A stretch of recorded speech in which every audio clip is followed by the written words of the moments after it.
नमस्कार, मैं हूं आपके साथ खुशबू सिंह और आप देख रहे हैं युग चरण। चलिए शुरुआत करते हैं बुलेटिन की। बीजेपी की पंचायती राज परिषद की तीसरी बैठक आज दमन दीव में आयोजित की गई, जिसमें पीएम मोदी वीडियो कॉन्फ्रेंसिंग के जरिए जुड़े। कार्यक्रम को संबोधित करते हुए पीएम ने एक पुराना किस्सा शेयर किया। पीएम ने कहा कि जब वो गुजरात के सीएम थे तो उनकी जमीन पर इतनी पकड़ मजबूत हो गई थी कि कोई भी जानकारी अफसरों को बाद में मिलती थी, उनके पास पहले आ जाती थी। मोदी ने बीजेपी कार्यकर्ताओं से ऐसे ही जमीनी स्तर पर काम करने को कहा। बीजेपी की पिछले 15 दिनों में तीसरी पंचायती राज परिषद बैठक है। इस महीने पार्टी ने पश्चिम बंगाल और हरियाणा में पंचायती राज परिषद की बैठक आयोजित की थी। अमेरिका यूक्रेन को F-16 फाइटर जेट्स देने के लिए तैयार हो गया है। रॉयटर्स के मुताबिक वॉशिंगटन ने कहा कि पायलट्स को ट्रेनिंग पूरी होने के बाद नीदरलैंड और डेनमार्क यूक्रेन को ये फाइटर जेट्स डिलीवर करेंगे। दरअसल यूक्रेन काफी समय से रूस के खिलाफ जंग के लिए फाइटर जेट्स की मांग कर रहा है। इसके लिए 11 देशों के गठबंधन ने फाइटर जेट्स उड़ाने के लिए यूक्रेनी पायलट्स को ट्रेनिंग देने का फैसला किया था। ये ट्रेनिंग इसी महीने में शुरू होगी। इसके बाद डेनमार्क और नीदरलैंड्स ने अमेरिका से लड़ाकू विमान की डिलीवरी के लिए आश्वासन मांगा था। डेनमार्क के रक्षा मंत्री टोल्स पॉलसेन ने कहा, ट्रेनिंग के बाद उम्मीद है कि अगले साल की शुरुआत में इसके सकारात्मक नतीजे भी दिखने लगेंगे। रॉयटर्स के मुताबिक विदेश मंत्री एंटनी ब्लिंकन ने लेटर लिखकर नीदरलैंड और डेनमार्क को कंफर्मेशन दिया है। उन्होंने लिखा, यूक्रेन को F-16 फाइटर जेट सप्लाई करने और पायलट्स को ट्रेनिंग देने के लिए अमेरिका को पूरा समर्थन है। ब्लिंकन ने कहा, फिलहाल ये सबसे ज्यादा जरूरी है कि यूक्रेन हर हाल में अपनी रक्षा कर सके। अमेरिकी राष्ट्रपति जो बाइडेन ने मई में F-16 पर यूक्रेनी पायलट्स के लिए प्रशिक्षण कार्यक्रमों का समर्थन किया था।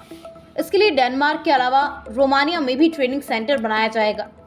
यूक्रेन एयरफोर्स के प्रवक्ता यूरी इहनत ने बुधवार को कहा था कि उन्हें आशंका है कि यूक्रेन इस साल इन फाइटर जेट्स का इस्तेमाल नहीं कर सकेगा।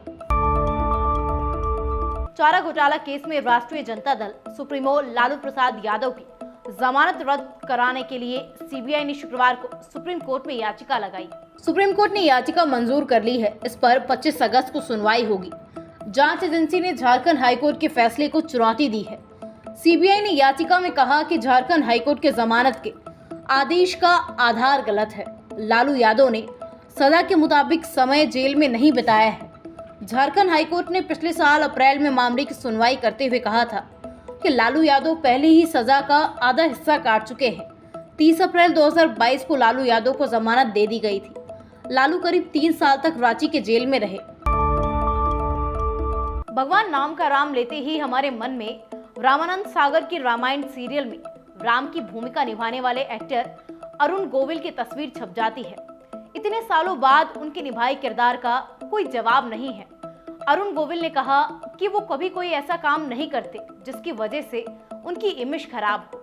हाल ही में वो फिल्म OMG 2 में नजर आए। इस फिल्म के कॉन्सेप्ट, सेक्स एजुकेशन और अपने किरदार के बारे में उन्होंने मीडिया से बातचीत की। अरुण ने कहा कि फिल्म का मकसद विवाद करके पैसे कमाना नहीं था।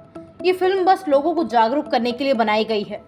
अरुण गोविल ने OMG 2 में सेक्स एजुकेशन के बारे में दिखाए जाने पर कहा, मुझे नहीं लगता इसमें ऐसा कुछ दिखाया गया है जो पर्दे पर नहीं दिखाना चाहिए।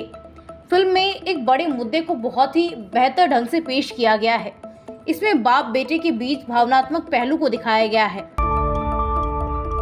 विधानसभा चुनाव को मद्देनजर रखते हुए बीजेपी के केंद्रीय नेतृत्व के लिए राजस्थान कितना अहम है, इसका अंदाजा इस बात से लगाया जा सकता है कि अब BJP seat to seat, man to man marking करने जा रही है। इसकी जिम्मेदारी बीजेपी शासित 5 राज्यों के विधायकों को सौंपी गई है।